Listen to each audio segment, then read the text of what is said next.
तर मित्रांनो, सध्याची ऊस आपल्या शेतीची परिस्थिती बघता आणि दुधाला दर नाही, तर त्यामुळे शेळीपालन हा खूप ट्रेंडला चालला आहे सध्या. शेळीपालन करताना म्हणजे फक्त 15-16 हजार शेळी आणणं असं नाही. तर मागच्या वर्षी आपण ही ₹3,500 पाट आणली होती. म्हणजे त्यावेळेस ती खूप खराब झालेली होती. बाजारला गेलो होतो आपले बोकड विकायला. त्यावेळेस काय ऑनलाईन आपण मार्केटिंग करत नव्हतो. तर बोकड बाजारला घेऊन गेल्यानंतर ही पाट मला 3,500 ला व्यापाऱ्याने दिली. ती म्हणजे पूर्ण तिच्या पोटात जंतचं प्रमाण जास्त होतं.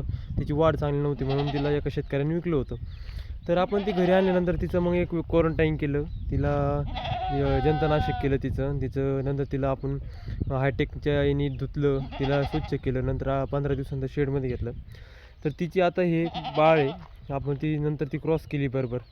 मग जानेवारी माझ्या मते आता आपण ती जूनच्या दरम्यान ती मे-जूनमध्ये ती क्रॉस झाली असेल. तर आता तिला एक बोकड झालं आहे. कार्तिक पौर्णिमेच्या दिवशीच झालं आहे म्हणून त्याचं नाव कार्तिक ठेवलं आहे आपण.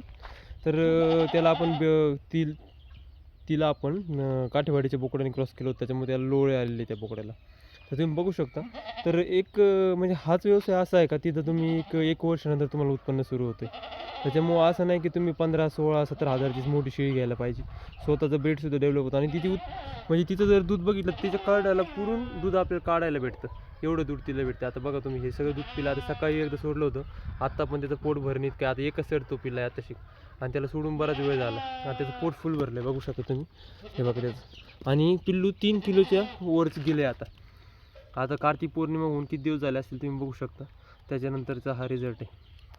म्हणजे असं नाही का फक्त व्यवसायात मोठी शेळी पाहिजे का बिटलची शेळी पाहिजे असं आपण म्हणजे सारखं आपण नुसतं हे नाही ते नाही म्हणून व्यवसाय टाळला नाही पाहिजे. जे आपल्याकडं आहे त्याच्यावर आपण लढायला शिकलो पाहिजे.